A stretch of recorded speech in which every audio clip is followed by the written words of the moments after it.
Boa noite, irmãos. Graça e paz da parte de Deus Pai e de Jesus Cristo, nosso Salvador. Amém? É uma alegria estar aqui com vocês nessa data tão especial para a vida desta congregação. Obrigado pelo convite. Reverendo Flávio, nosso amigo, irmão de longa data, família que eu amo, aprendi a amar, minha família ama essa família também, desde a época de Dourados, né, irmão?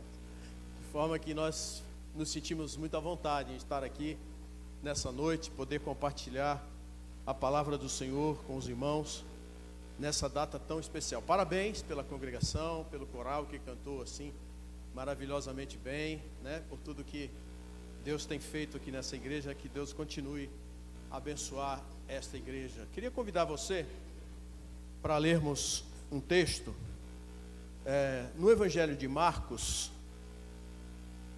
No capítulo, dá para soltar aí, irmão, para mim, por favor, o Evangelho de Marcos, capítulo 8, a partir do versículo 27, mas antes eu queria que você curvasse a sua cabeça e orasse comigo nesse momento, mais uma vez.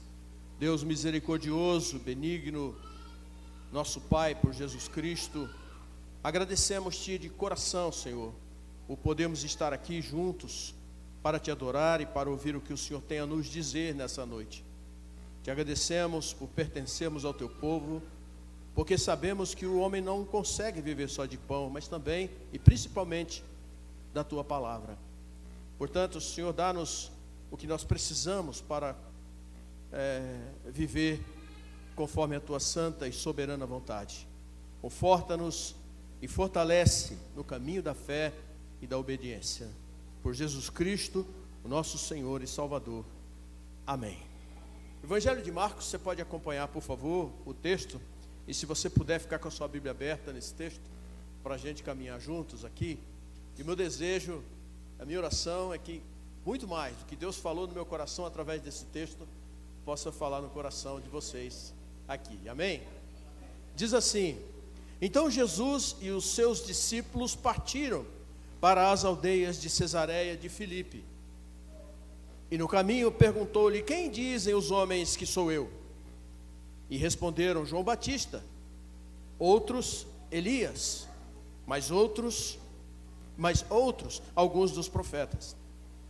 Então lhes perguntou: mas vós, quem dizeis que eu sou? E respondendo Pedro lhe disse: tu és o Cristo. Advertiu Jesus de que a ninguém dissessem tal coisa a seu respeito.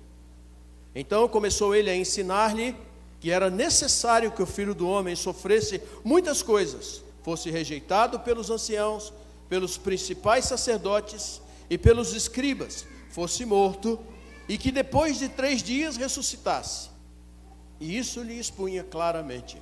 Mas Pedro, chamando-o à parte, começou a reprová-lo. Jesus, porém, voltou-se e, fitando os seus discípulos, repreendeu a Pedro e disse: arreda, Satanás, porque não cogita das coisas de Deus, e sim das dos homens. Então, convocando a multidão e juntamente a seus discípulos, disse-lhes: se alguém quer vir após mim, a si mesmo se negue, tome a sua cruz e siga-me. Quem quiser, pois, salvar a sua vida, perdê-la-á. E quem perder a sua vida por causa de mim e do Evangelho, salvá-la-á. Que aproveita o homem ganhar o mundo inteiro e perder a sua alma? Que daria um homem em troca da sua alma? Porque qualquer que nessa geração adúltera e pecadora se envergonhar de mim e das minhas palavras, também o Filho do Homem se envergonhará dele, quando vier na glória de Deus com os seus santos anjos. Dizia-lhes ainda: em verdade vos afirmo, que dos que aqui se encontram, alguns há que de maneira nenhuma passarão pela morte, até que vejam ter chegado com poder o reino de Deus. Que o Senhor abençoe esse texto para a nossa edificação nessa noite. Amém? Irmãos, Abraham Lincoln foi o 16º presidente dos Estados Unidos, talvez o mais importante de todos, porque ele liderou o país de uma forma muito bem sucedida, na maior crise da sua história, que foi a Guerra Civil Americana. Ele conseguiu preservar a integridade territorial do país, aboliu a escravidão e fortaleceu grandemente o governo nacional. mas ele morreu assassinado em 15 de abril de 1865. Edwin Stanton, seu secretário de guerra, ao contemplar o seu corpo inerte sobre a cama, disse uma frase que ficou na história. Nós consideramos a mais curta biografia, talvez a melhor que nós possamos encontrar. Ele disse: agora ele pertence aos séculos. Mas essa afirmação, queridos, é apenas uma verdade, digamos, relativa, porque o único que realmente pertence aos séculos é o Alfa e o Ômega, a quem por ordens e decretos divinos os séculos pertencem a ele. Em Atos 8, 33, que é um texto citado pelo diácono Filipe, quando ele descia de Jerusalém para Gaza e evangelizou o etíope eunuco, um texto escrito pelo profeta Isaías diz assim: e quem contará a sua geração? Naturalmente se referindo ao nosso Salvador Jesus Cristo, porque ele não se submete a tempo, nem épocas, a sua personalidade abrange os séculos. Ele é o mesmo ontem, hoje e será eternamente. Irmãos, eu passo a anunciar a vocês, tenho o privilégio de anunciar a vocês aqui o Evangelho do nosso Senhor Jesus Cristo.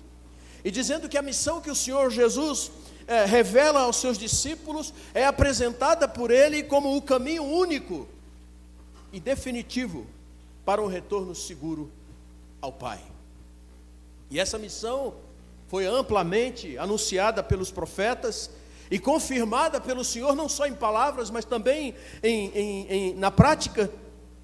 É um caminhar, é principalmente o caminho para Jerusalém, como Jesus começa a demonstrar aos discípulos a partir da confissão que o apóstolo Pedro faz aqui no versículo 31 e 33. Aqui é o clímax, digamos assim, onde os discípulos finalmente começam a perceber, começam a entender a verdadeira identidade do Senhor. E essa visão dos discípulos aqui, naturalmente se daria como um ato de fé. Primeiro, numa dimensão ortodoxa.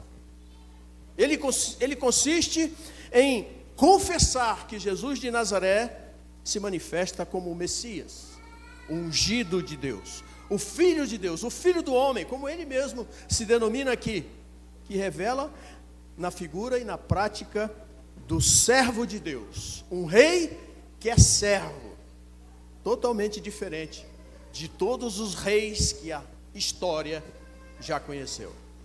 Uma verdade que uma fé puramente teórica pode perfeitamente recusar. A fé se compreende em ação, que consiste em aceitar o paradoxo da cruz. E ela é o segmento de Jesus em sua morte e ressurreição. A fé é, pois, uma nova prática que nasce na decisão pelo Evangelho, ao qual se identifica com Jesus Cristo, conforme o versículo 34 e 35. E é nesse processo de decisão, de conversão, de libertação que se encontra a novidade de vida. E é nessa atividade que o povo se liberta da morte e caminha para a vida, conforme o versículo 34 a 38. E é nessa dimensão escatológica que o reino de Deus, que a verdade se configura, conforme o versículo 9, capítulo 9, versículo 1. Então eu queria pensar com você sobre esse tema aqui. E eu quero que você guarde isso na sua cabeça. O Evangelho revela o caminho verdadeiro para um retorno seguro ao Pai. Primeira coisa, porque o Evangelho traz uma verdade que foge totalmente do nosso senso comum, conforme aqui o versículo 27 a 32. Irmãos, senso comum é a soma dos saberes do cotidiano e é formado a partir de hábitos, de crenças, de preconceitos, de tradição. Na filosofia, esse termo é utilizado para explicar a interpretação feita pelas pessoas, pelos indivíduos, a realidade que os cerca, mas sem uma comprovação científica. Isso é senso comum. Por exemplo, quando eu digo para você assim, cortar o cabelo na lua crescente faz com que ele cresça mais rápido. A maioria das pessoas acreditam nessa assertiva, mas ela não tem nenhuma comprovação científica. nada comprova que isso realmente é verdadeiro. Irmãos, eu fico impressionado ao perceber que Jesus passou tanto tempo com seus discípulos e eles demoraram uma eternidade para entender, para perceber quem era Jesus. E nesse texto aqui parece que finalmente eles começam a vislumbrar isso. Eles começam a vislumbrar quem era Jesus. Veja que ao perguntar a ele sobre a sua identidade, Pedro toma a dianteira e responde, como sempre. E ele está literalmente dizendo que ele é o ungido de Deus. Você se lembra que os reis, antes de assumirem o trono, eles tinham que ser ungidos, não é? Mas observe que ao se referir a ele como ungido aqui no texto, o Cristo, Pedro está se referindo que ele é o Messias que haveria de vir. O rei que haveria de vir e que estava acima de todos os reis. E essa é uma afirmação que nós encontramos constantemente, tanto no Velho como no Novo Testamento. Ok? Mas observe uma coisa interessante no texto aqui. A resposta que Jesus dá, depois dessa afirmação aqui, não estava batendo com aquilo que eles esperavam. Por isso que Pedro chama Jesus de lado e repreende Jesus. Senhor, como assim? Que história é essa? Não é? Alguma coisa não estava certa aos olhos dos discípulos e principalmente de Pedro. Algo não se encaixava nessa história. Veja que o Senhor aceita prontamente, sem dificuldade, a afirmativa de Pedro ao dizer que ele é o rei, que ele é o Messias prometido. Mas o seu reinado era totalmente diferente de tudo que estava na imaginação deles, até aquele momento. Então observe aqui a expressão que ele usa aqui, faz com que os discípulos estremeçam. Ele diz o Filho do Homem, ele se referindo a ele mesmo como o Filho do Homem. Esse é um título, irmãos, que vai além da humanidade do Senhor.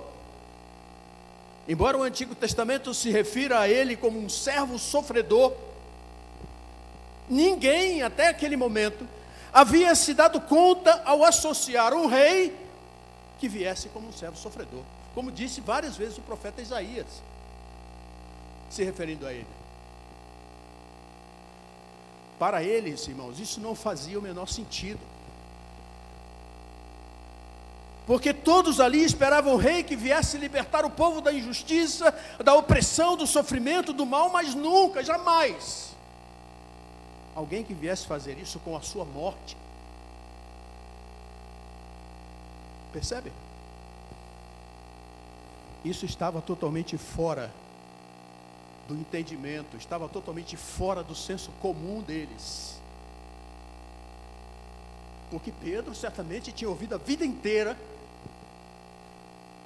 que o Messias viria para libertar o seu povo. Pedro certamente ouviu isso a vida inteira, não só Pedro, mas todos os discípulos, a maioria pelo menos, mas nunca, jamais, que ele morreria voluntariamente de uma forma tão cruel. Porque uma coisa era Jesus dizer para eles assim: olha, eu vou lutar até a morte, serei derrotado. Outra coisa muito diferente era Jesus dizer assim: eu vou me entregar sem resistência até a morte. Isso estava fora do raciocínio lógico deles. Veja que quando ele fala isso, Pedro imediatamente o repreende no versículo 32. Porque quando ele diz é necessário, ele estava dizendo que esse era o seu plano, essa era a sua proposta, era o seu projeto. É como se ele dissesse assim: olha Pedro, realmente eu sou o Messias, você está certo, eu sou o Messias prometido, mas eu não vim para viver, eu tenho que morrer, Pedro. Eu não estou aqui para assumir o poder, mas para abrir mão dele. Só assim eu poderei consertar tudo. Isso não fazia o menor sentido para os discípulos. Como não fez o menor sentido para João Batista, lembra? João Batista veio pregando Jesus que viria fazer o bem, mas também fazer justiça, só que ele fazia só o bem. João Batista pegou e mandou um discípulo lá perguntar para ele: Senhor, é o Senhor mesmo? Ou nós temos que esperar outro? Porque isso não fazia o menor sentido para eles. Irmãos, imagina a confusão na cabeça desses homens. E observe que quando ele usa a expressão aqui, é necessário, ele está dizendo que todas as coisas que viriam depois também seriam.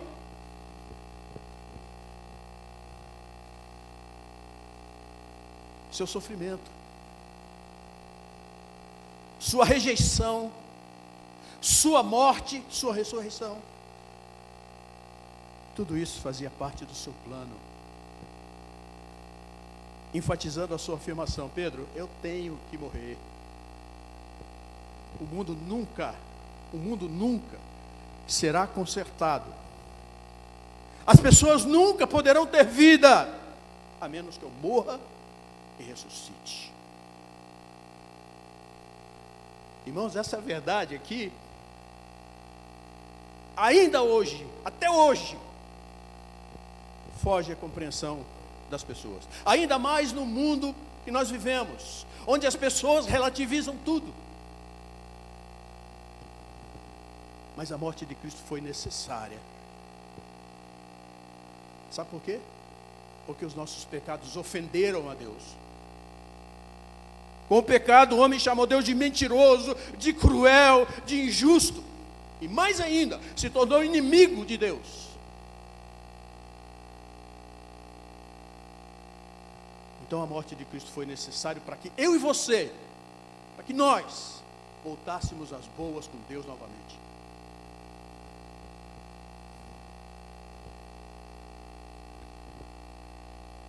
Mas isso, a maneira como isso foi feito, irmãos, foge totalmente à nossa compreensão.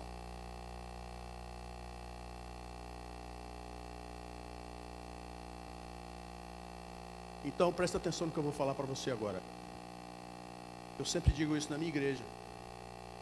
Quem não entende o que está por trás da cruz de Cristo, irmãos, nunca vai entender o sofrimento do Senhor. A sua morte na cruz será apenas mais uma que se deu naquela época. E Jesus vai ser sempre comparado com Buda, Confúcio, Maomé e tantos outros. Então nós precisamos entender o que existe por trás dessa cruz. Certamente que você já viu alguém comparar Jesus com esses homens que eu citei aqui.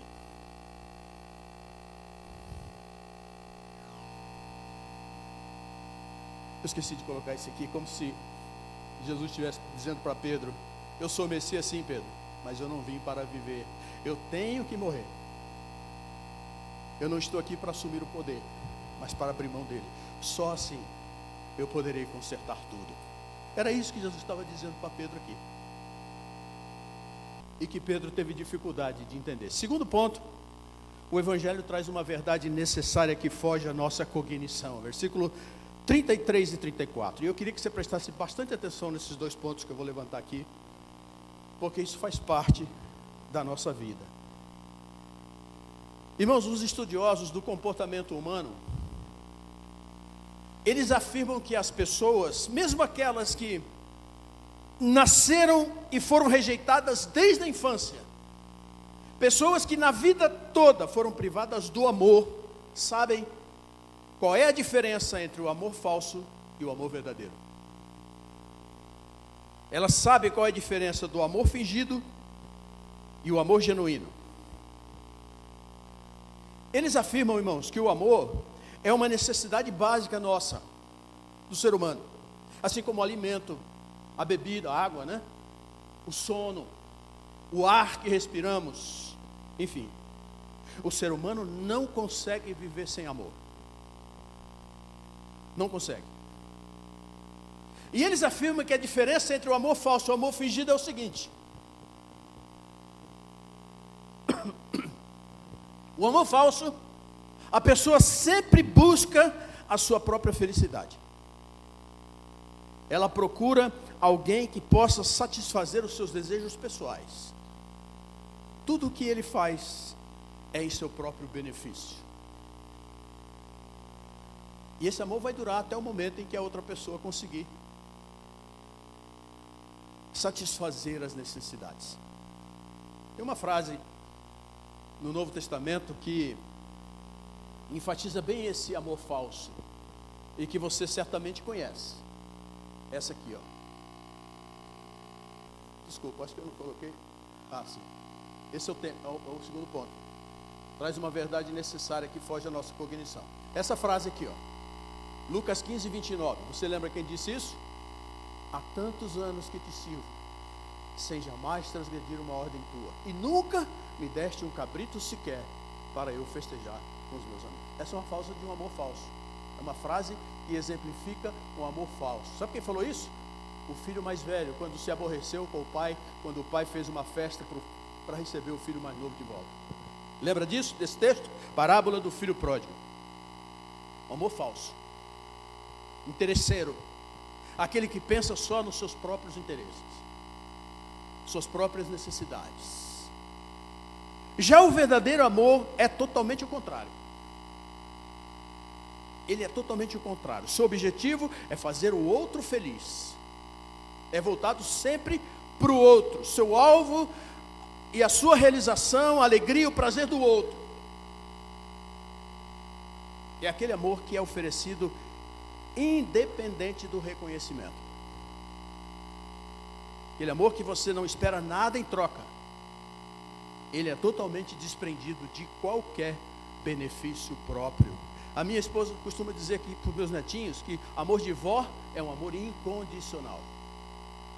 Pois bem, meus queridos, esses estudiosos que eu citei aqui, eles são unânimes em afirmar que ninguém, nenhum ser humano é capaz de amar assim. Ninguém é plenamente capaz de amar dessa forma. Veja, eu não estou dizendo aqui que nós não somos capazes de nos doar numa relação, né? Em um amor que nós julgamos real. Mas eu estou dizendo que ninguém é capaz de oferecer um amor que seja plenamente incondicional. Todo amor que nós conseguimos oferecer não é verdadeiro, no sentido pleno da palavra. Sabe por quê? Porque para amar assim, nós precisamos ser amados assim também. E por causa da nossa necessidade de amor, nós não conseguimos viver sem amor. Nós buscamos as pessoas que possam nos amar. Mas como o amor delas não é pleno, o nosso também não será. Nós investimos nessa área, irmãos. Nosso investimento nessa área são em pessoas que darão um retorno que preencha a nossa lacuna em amor. Por isso que nosso amor será sempre condicional.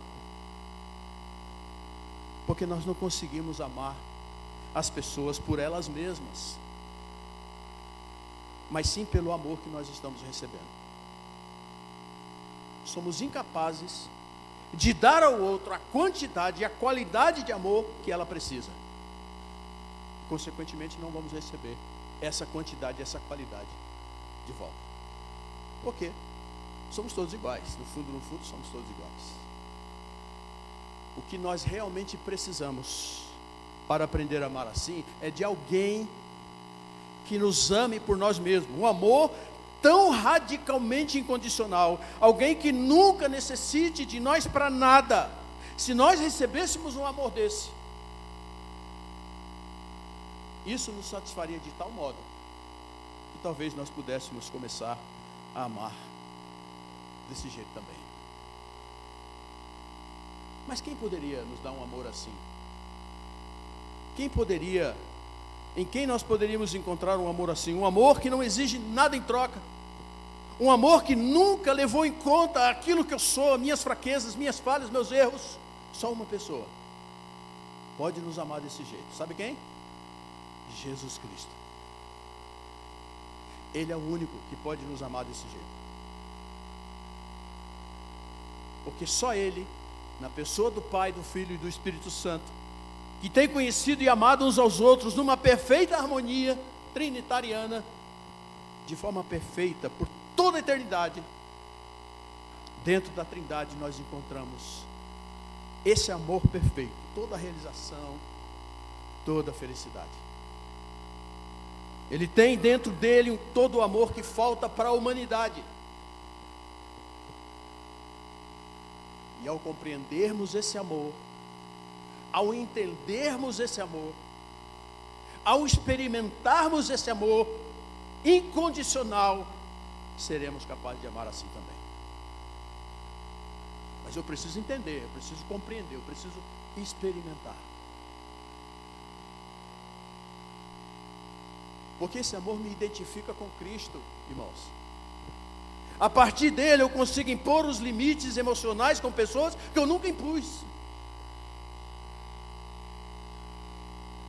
Esse amor de Cristo me capacita a amar minha família, meus amigos, sem exigir nada deles mais do que eles podem me dar. Porque o amor de Cristo me supre de tudo. Isso para mim é um grande alívio. Sabe por quê? Porque eu não preciso ter mágoa de ninguém. Porque eu sei que sou completamente livre para amar as pessoas. Porque em Cristo eu estou completamente protegido, inclusive de mim mesmo. De mim mesmo. Esse amor verdadeiro é o único que consegue se multiplicar à medida que o tempo passa. Por que você acha que Deus nos criou e depois nos redimiu? Porque nos ama. Porque senão, quando o homem pecou, ele tinha colocado o homem na palma da mão, feito uma bolinha de barro e criado outro homem. Mas ele preferiu pagar o preço pelos nossos pecados, a morrer naquela cruz, a se entregar naquela cruz por mim e por você, nos redimindo. Porque um amor perfeito desse, totalmente incondicional. E quando você recebe e experimenta esse amor, você percebe que a falsidade e o caráter manipulativo do seu próprio amor começa a cair por terra. Você começa a se aproximar de pessoas e a se envolverem com elas, com um desejo ardente no coração que elas também experimentem esse amor verdadeiro. Irmãos, presta atenção no que eu vou dizer. Isso é que caracteriza a transformação que deve ocorrer no mundo pelo Evangelho. Essa é a transformação. Uma verdade necessária que foge à nossa compreensão, mas que é real e que pode ser vista exatamente por essa transformação que ela causa. Então, irmãos, olha só, quando nós entendemos isso, acabamos nos convencendo de que viemos a esse mundo somente para aplicar esse amor. Então ame sempre, irmãos, porque só o amor realiza a mágica de se multiplicar quando é dividido.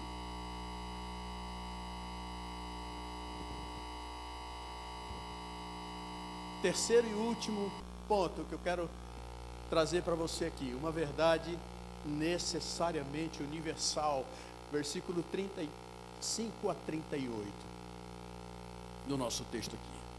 Agora eu quero que você preste atenção, porque eu queria falar para você sobre o perdão, que é algo incrivelmente fantástico do ponto de vista prático. Presta atenção no que eu vou falar para você agora.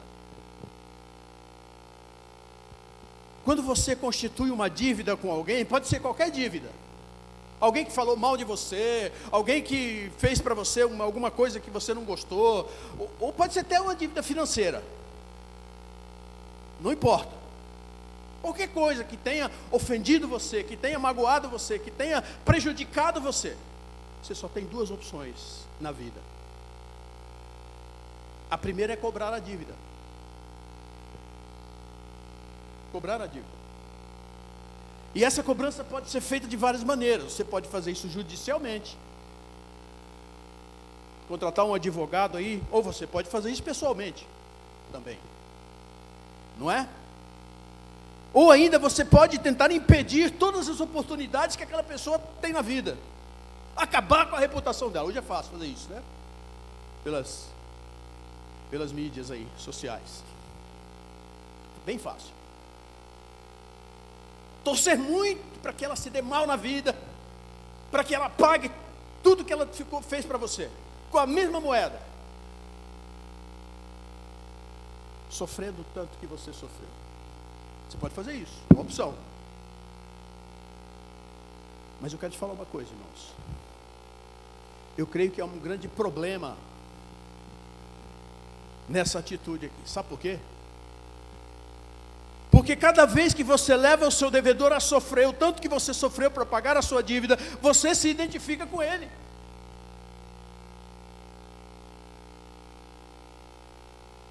Você se torna igual a ele. Seu coração vai endurecendo cada vez mais. Você se torna cada vez mais frio, mais calculista, mais cruel. E você se torna cada vez mais parecido com o seu devedor. E aí sabe o que acontece? O mal vence. O mal vence. Mas a segunda opção que você tem é perdoar a dívida. Só que eu quero dizer para você, isso não é uma coisa fácil. Quem já passou por isso como eu, sabe que não é fácil fazer isso. Quando o seu coração corrupto anseia por vingança, quando o seu desejo é ver aquela pessoa sofrer o tanto que você sofreu, o mesmo que você, mas você se recusa a nutrir esse desejo, esse sentimento, num esforço enorme para conseguir perdoar. Isso dói muito. Isso não é uma coisa fácil.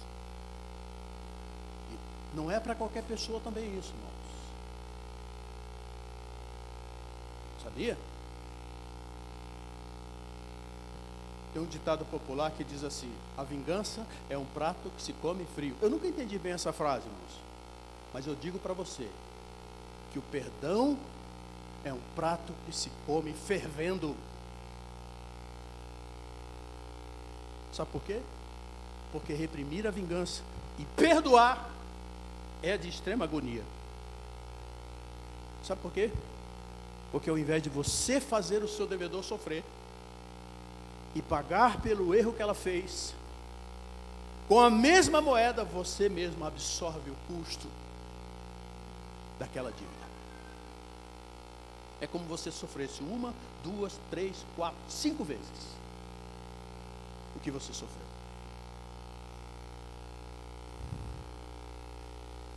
Porque você não está recuperando a sua reputação, destruindo a pessoa que te prejudicou. Não. Você está liberando-a do custo daquela dívida. Você está perdoando. E isso tem um preço alto para você. Porque o verdadeiro amor sempre envolve sofrimento. Desculpa, o verdadeiro perdão sempre envolve sofrimento. Porque o custo é alto. O custo é muito alto. E a dívida não desaparece num passe de mágica. Ou o devedor paga, ou você paga. Mas aqui tem uma grande ironia que eu quero compartilhar com você. E eu quero que você preste atenção nisso. Porque só haverá uma chance para a reconciliação, para corrigir o erro cometido, quando você assume o ônus da dívida do outro, perdoando. Essa é a dinâmica do perdão. É assim que o perdão funciona. Porque pensa comigo aqui, friamente, raciocina comigo. Vamos pensar que você decida cobrar a dívida. Você decida pela primeira opção. Se você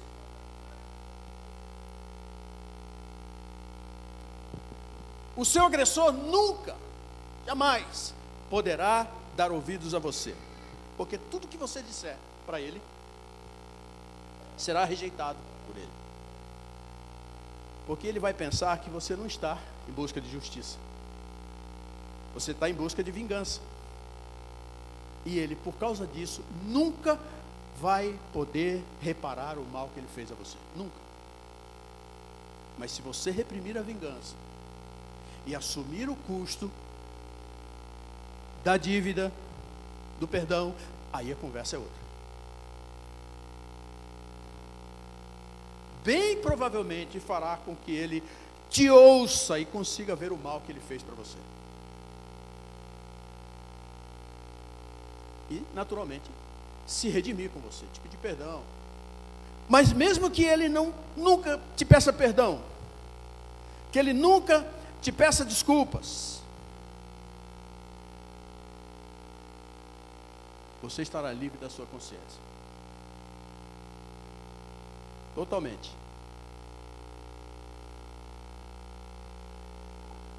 Porque mesmo que ele não reconheça, o perdão rompe qualquer motivo de retaliação. Então, irmãos, olha aqui. Se você tiver consciência de que o perdão sempre traz sofrimento para aquele que o pratica, e que a única maneira de corrigir o erro vem da atitude de abrir mão da vingança e pagar o custo do perdão pelo sofrimento, então você não vai ficar espantado quando Jesus diz nesse texto aqui, olha lá, é necessário sofrer.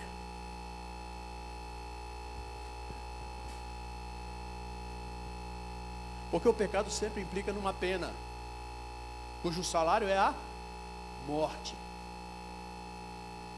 E nunca se resolve a culpa, a menos que alguém pague a pena por ela. Mas Jesus tinha que morrer, realmente. Tinha que morrer. Mas por que então ele não escolheu um outro meio? Não se jogou de algum lugar, fizesse alguma coisa? Talvez não seria mais fácil de entender, não seria mais fácil, menos complicado? Hebreus 9:22 diz assim: sem derramamento de sangue não há remissão. A morte de Cristo tinha que ser uma morte violenta, irmãos.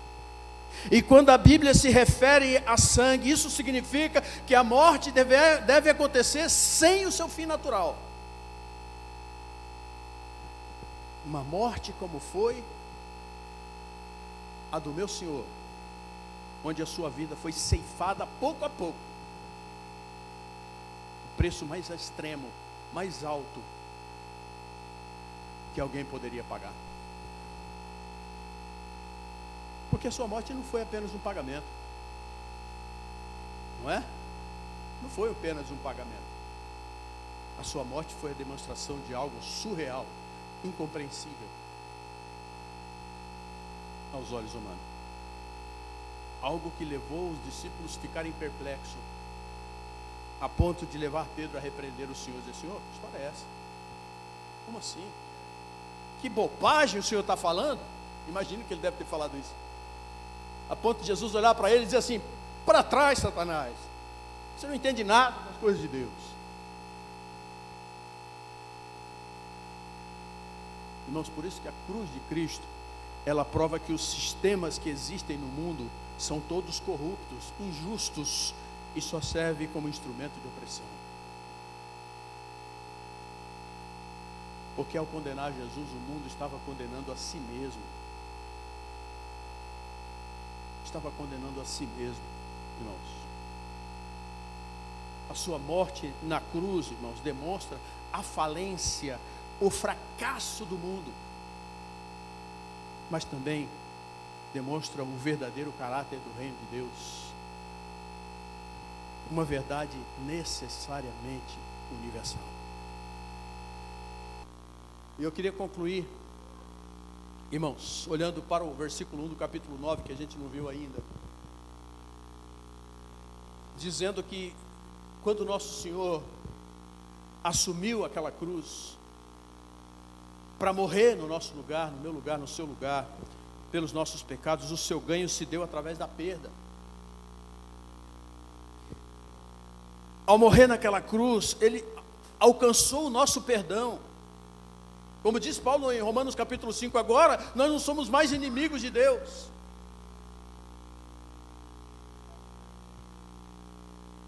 Mas ao fazer isso, ele virou os valores do mundo de cabeça para baixo. Sabe por quê? Porque ele não veio combater a guerra com a guerra.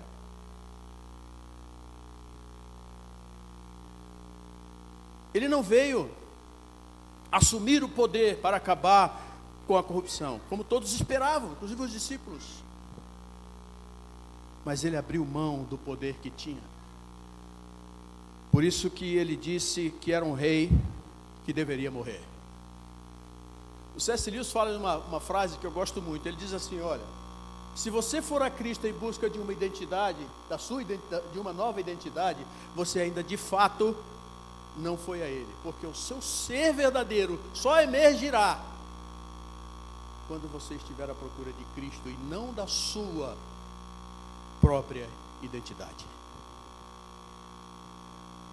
Pedro se irou quando Jesus falou que ele era um rei que deveria morrer. Sabe por quê?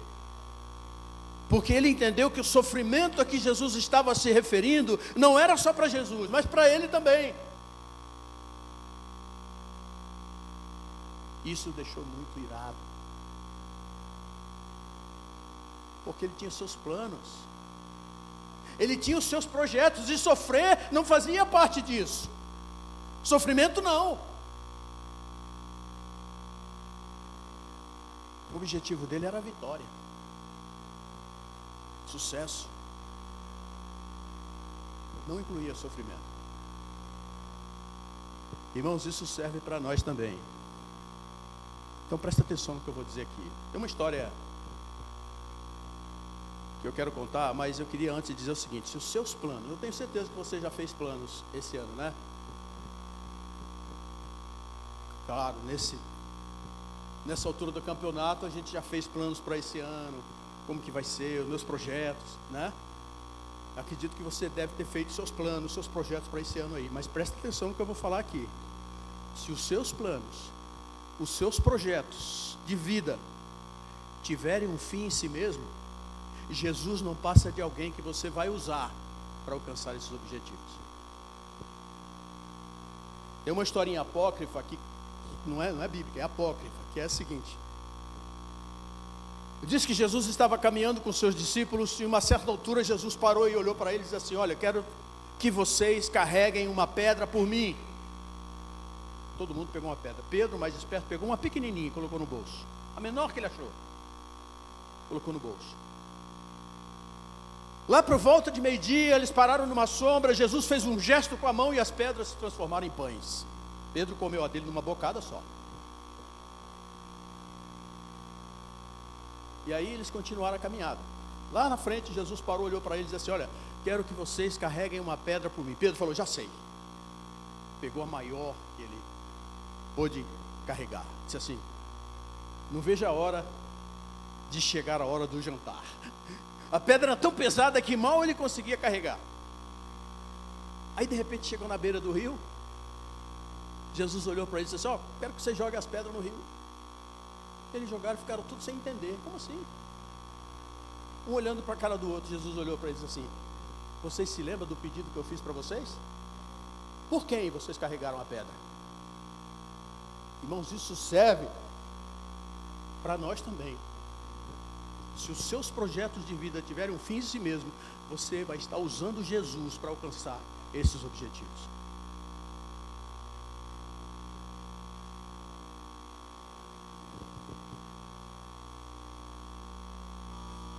Mas se Jesus for seu rei, seu salvador, seu Senhor, então o que você tem a fazer é se colocar aos seus pés e dizer: aqui estou eu, a seu serviço, usa-me como um dos seus trabalhadores. Veja que no versículo 1 aqui do capítulo 9, Jesus está dizendo que embora o reino de Deus tivesse iniciado com fraqueza,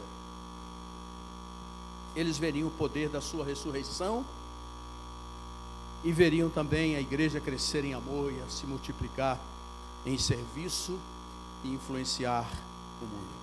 Porque quando ele voltar, irmãos, ele vai inaugurar uma criação renovada, sabe? E o amor verdadeiro triunfará definitivamente e totalmente sobre a indiferença e o ódio, e a vida e a morte. Que o Senhor nos ajude, irmãos, para que o Evangelho faça diferença na nossa vida de forma verdadeira, e que Ele aplique na nossa vida tudo aquilo que Ele tem nos ensinado, a fim de podermos viver para a sua honra e glória. Amém? Vamos ficar de pé, vamos orar mais uma vez.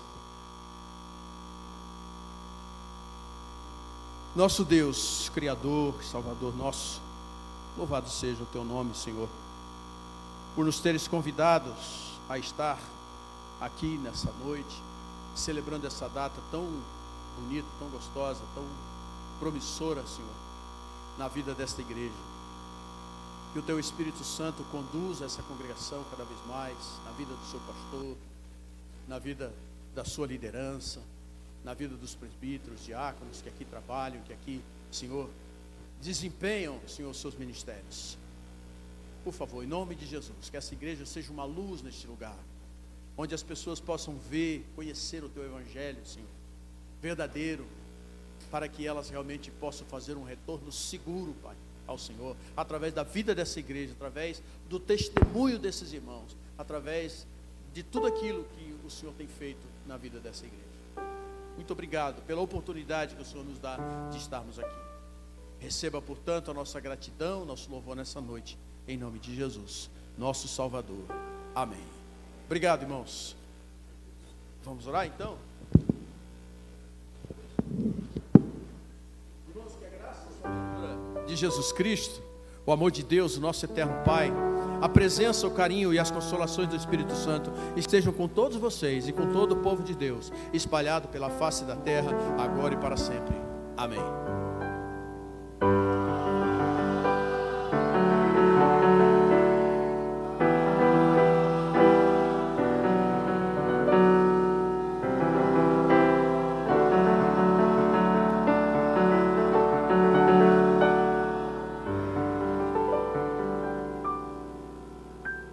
A igreja pode sentar-se. Eu quero convidar o reverendo Celso e o presbítero Edivaldo para que estejam conosco ali na porta para cumprimentarmos os nossos irmãos.